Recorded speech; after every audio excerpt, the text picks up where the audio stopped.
Drago mi je da vam predstavim našu današnju sagovornicu, Anu Gros, jednog od najboljih desnih bekova u poslednjoj deceniji.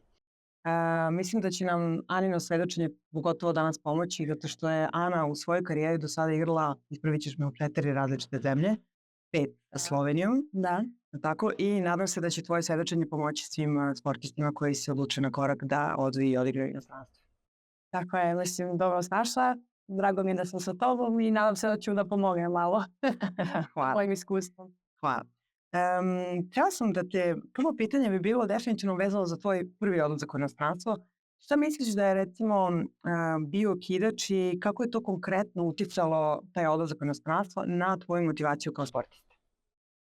Pa ja sam otišla mnogo mlada, znači sa 19 godina prvi put i naravno meni nije bio plan već tako mlada krenem u inostranstvo, ali čisto pružila se ta prilika da odem u Đer i znala sam ako sad ne uzmem možda nikad neće doći više ta prilika, ta ponuda što sam dobila, pa da sam ja znala da u nekoj, kad dođe neki moment da hoću da odem u inostranstvo, pošto dobro, u Sloveniji naravno postoje Krim koji je bio super klub u to vreme, kao i uvek, ali liga i sve to je bila mnogo loša i znala sam da meni treba utakmica i sve to, tako da eto, odlučila sam tako. Naravno, kad dođeš u inostranstvo, znaš da tamo uvek moraš da se dokazivaš više nego što si kad si kod kuće.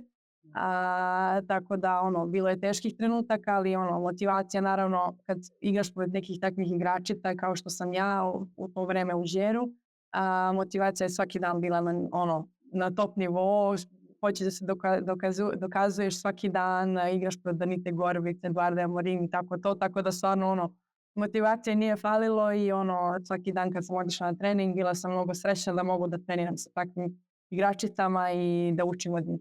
Odlično, hvala ti. Želim da pokušaš da se prisjetiš koja je zemlja od svih u kojima si igrala bila, da kažemo, najteža za prilagođavanje tvoje i zašto?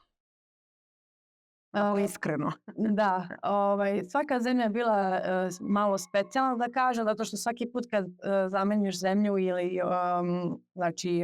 sredinu, onda bude nešto drugačije i moraš da se svakoj zemlji je nešto drugačije ili način života ili naravno i rukomet kao takav igra se drugačije u svakoj zemlji. Tako da svaka je bila specifična, ali lično za mene sigurno najteže je bilo u Nemačkoj. Pošto tamo sam došla posle nekog perioda u Mađarskoj mlada još uvek koja nisam igrala puno i otišla sam tamo sa namerom da igram i tako mi je bilo i tako se mi je trener i rekao da ću da igram, da treba da dođem kod njih da bi igrala. Imala sam u tom momentu ponude i nekih većih klubova. Tad je, na primjer, Valčeja imala baš puno para i ponudili su mi da dođem kod njih za neke dobre pare. Ali ja sam rekla neću to, zato što sad ako odem opet tamo je bilo puno dobrih igračica, znala sam opet da ću da sedim na klupi. I to mi stvarno, tad sam imala 21 godinu, bolje da ne izaberem opet nešto što bude samo za pare ili kako god, tako da odlučila sam da odem u Turiger i tamo ima i Bundesliga, Nemačka liga koja je mnogo jaka, igra se i Liga šampiona i sve to i ja sam mislila da će to biti super za mene, međutim ispostavilo se da je trener bukvalno lagao u lice i stvarno nije uopšte nekako imao me u planu. Naravno ja sam igrala, ali po 10 maksimalno 15 minuta na utakmicu, ali za mladog igrača je to baš teško.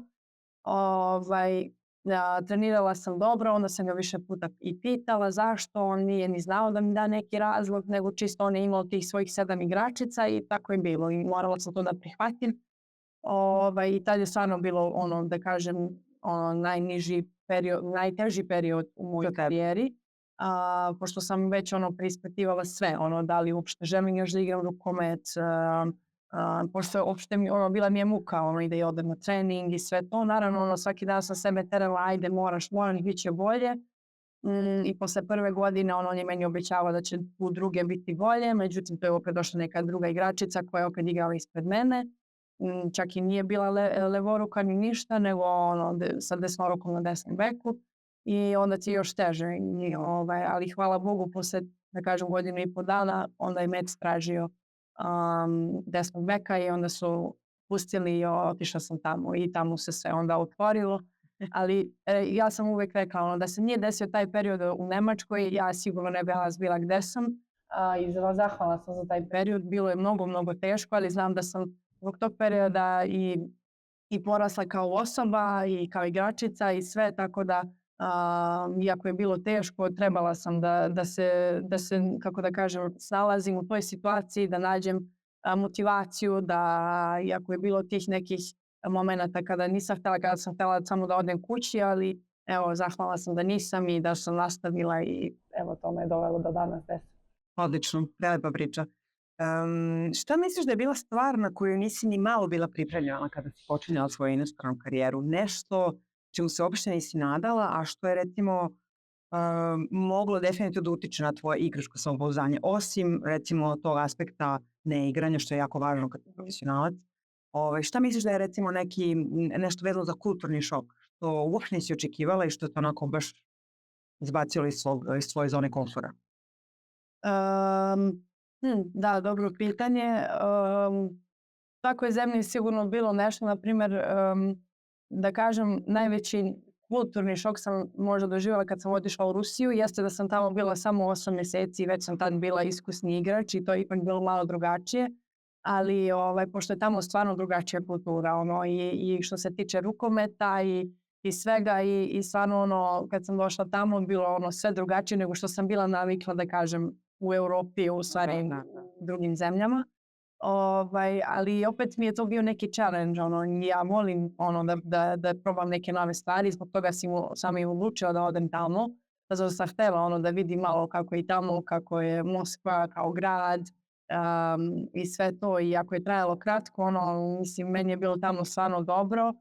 Jeste da je rukomet bio opet specifičan, igra se drugačiji rukomet, mnogo individualni rukomet, da kažem, puno ima tih, ako bi rekla, dokazivanja koliko golova daješ, ne toliko, ne znam, asistencija ili kako igraš za ekipu, nego više bitni su golovi.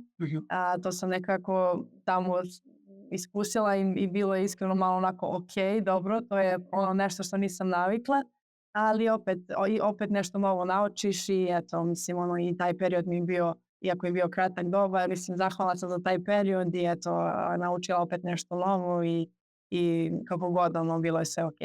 Znači, u Rusiji ti je najviše bio problem to što je potpuno sve drugačije na ostale zemlje Evrope u kojima si pre mogla da igraš, tako? Znači, ljudi kako se ponašaju, nešto vezano... Da, mnogo zatvoren. I ne kažem, ne želim da žalim Rusije ili šta god, ja kažem vam, meni je bilo tamo super, ali zatvoren su narod, i teško im priđeš, ok, jeste problem malo jezik i sve to, ne pričaju puno engleski, pa kad ne možeš sa nekim da pričaš, ni ne možeš da imaš neki odnos, tako da to je sve povezano, ali i ako probaš, vidim da su ljudi mnogo zatvoreni prema strancima, tako da jeste, na primjer, i u Francuskoj isto loši sa engleskim i tako to, ali drugačije, ipak, kad se potrudiš malo, oni su krenu da hoće da te upoznaju i to kad vide da se trudiš da pričaš njihov jezik. Verovatno bi i sa Rusima bilo tako, nisam ni imala vremena toliko da naučim ruski, ali prvi šok je bio stvarno to više ta njihova zatvorenost, mi smo velika Rusija, šta stranci rade sad kod nas, više u tom fazonu, ali je normalno, mislim da oni kakav su narod, oni stvarno sve imaju, nisu zavisni nikog, tako da to je, njihova kultura je takva i ne kažem da je to loše ili šta god, ali drugačiji. Ok, hvala ti, Ana. Za kraj ovog intervjua volila bih da te pitam, šta bi ti izdvojila kao definitivno najvredniju stvar koju ti je tvoja inostrana karijera do sada pružila? Osim toga što pričaš sve jezike, znači poliglota, što si svetski čovjek i putnik, šta konkretno kao vrednost je tvoja inostrana karijera do sada pružila? Pa više stvari sigurno, ali prvo bih rekla da naučiš da budeš sam, da budeš jak kad si sam, ali kako bi to opisala drugačije, dolazi mnogo teških trenutaka i na kraju i dobrih trenutaka i ponekad nemaš, da kažem, svoje ljude da podeliš to sa njima.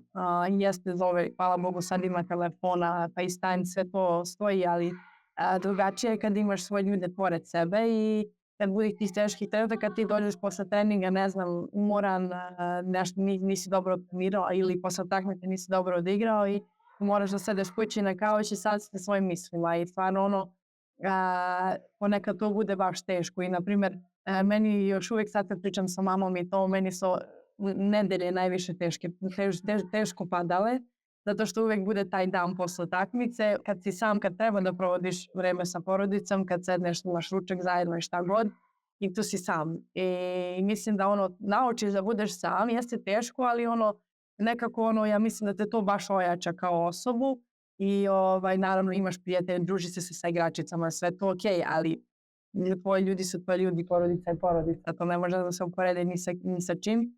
Ali ima i tu drugih nekih stvari, naravno, na primjer da kad moraš da deliš sa drugima, ne znam, moraš da se dokazivaš svaki dan, pošto si stranac, svi očekuju tebe da budeš najbolji, da sve što se očekuje od tebe moraš da budeš i stvarno neki, kako se kaže, patience, strpljenje i sve to, tako da ima tu puno stvari kojeg naučiš, a najviše to da si jak stal sa sobom i da moraš da se snalaziš po različitim situacijama sam. I jeste ima klub koji ti pomaže oko nekih stvari, ali kakva god situacija moraš, tu si sam sa sobom i to je najviše što te ojača i što najviše naučiš sa tim, što odeš ovim stvari. Divno, Ana, hvala ti puno na ovom intervju. Nadam se da će naši gledalci i slušalci ceniti ovo svedočenje. A ja ti želim jednu lep kraj sezone, to je sezona je tek počela, želim ti da završite tamo gde ste odlučili da završite i da cela sezona ova bude uspešna, pošto ti je naravno posle svih ovih godina igranja u inostranstvu, sad si kod kuće, tako da... Sad je malo lakše da kažem, ali hvala ti. Hvala ti.